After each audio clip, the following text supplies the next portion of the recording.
Instead of just calling upper, transforming everything to an uppercase, I want to take a look at slicing.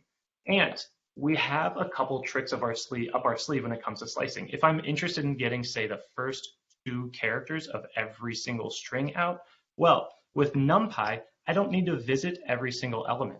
You saw before that I can just take a view into this to view every single byte in its own individual space. I can reshape this thing into a two-dimensional array, capturing all 10 sequential bytes right on each row of this array. Then I can perform my slicing just with a NumPy aware two-dimensional slicer. And then I can reconstitute those first three elements as its own array. And the great thing about this, I'm using views, I'm using reshapes, and I'm using contiguous slices. So this is performing no copies and has an extremely minimal overhead. For pandas, I can use a .string accessor, getting the first three elements here. The syntax is quite dense, which is nice. I'll do the same thing for PyArrow, and then I'll use my list comprehension. And let's take a look here. What we end up seeing is NumPy, for slicing a bunch of strings, as long as you can use these views and these shaping tricks, is going to be extremely fast because I'm not copying any data here. And so we can use our knowledge of NumPy's memory layout and some of its tricks to speed up just a couple of these string operations, Slicing isn't something that I do very often with a string, but you can think about how this works very well with NumPy arrays.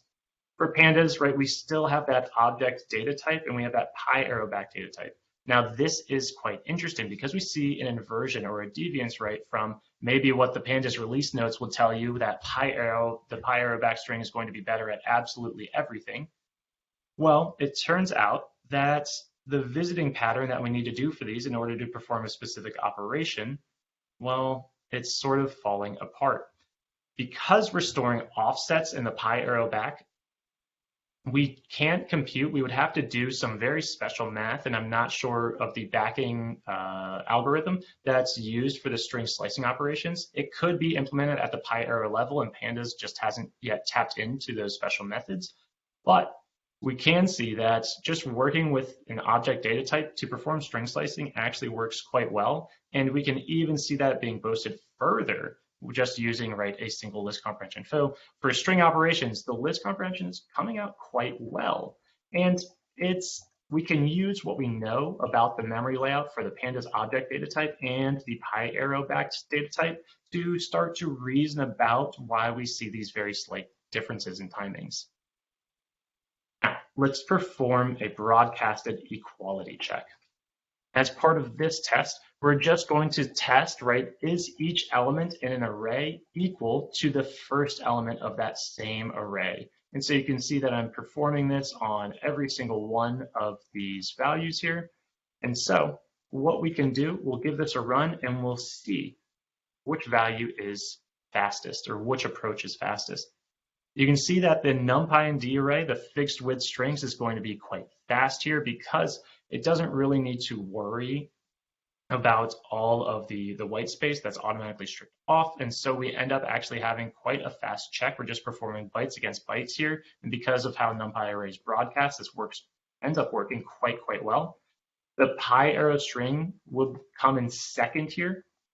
We can think that, okay, well, we have this contiguous layout of a bunch of string values. And so what we end up doing is checking each offset, which ends up being a fairly cheap operation just to visit these once and say, are you the same?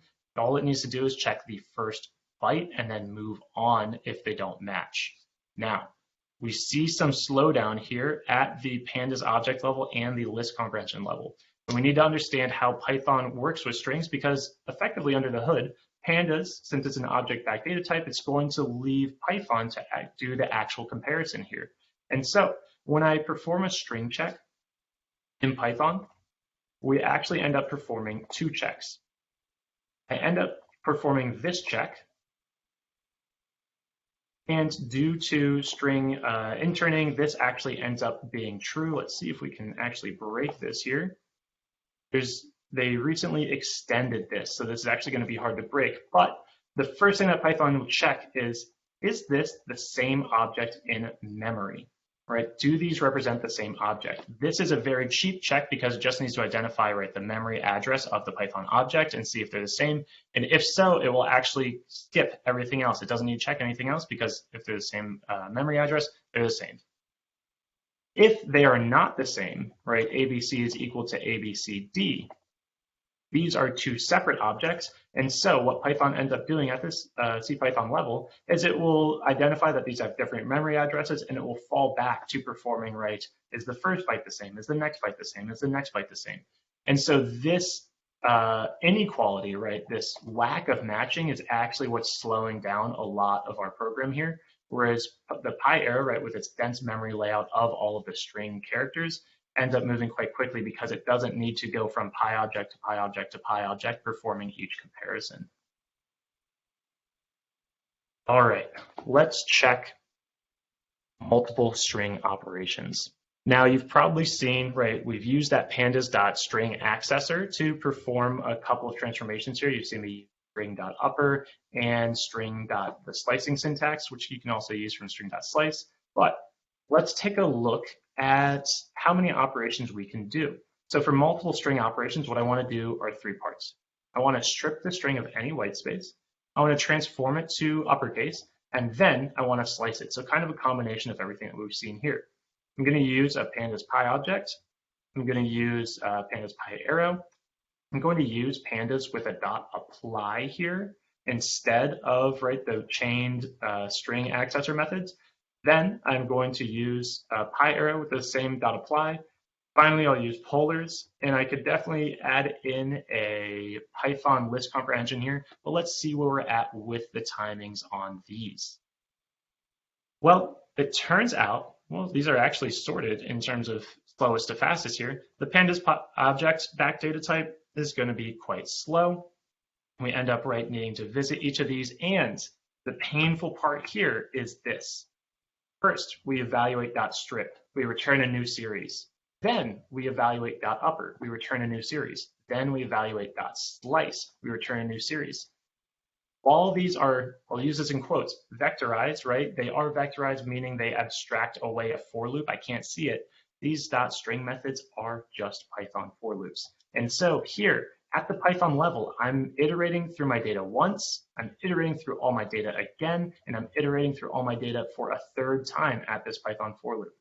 This is very different than the .apply approach here, where I'm using .apply to effectively, right, iterate through all of my data just one time. And in that one pass, I'm performing .string, .upper, and my slice. So when we are chaining multiple string operations together, it is often better to use a .apply and just perform all of the transformations at once. I will note that when you perform this operation on the PyArrow backed data, the overhead that you're seeing here, this little bit of slowdown that you're seeing here, is actually due to the data type of the series changing. The output data type of this is no longer a PyArrow backed array because we are just applying an arbitrary Python user-defined function to it. So we would need to create a brand new array and then populate it with, right, Python objects in this case, since that's what we're returning from this Lambda function here. And so you see a little bit of slowdown just due to kind of some memory overhead. Now, I think a very fun timing here is to look at polars.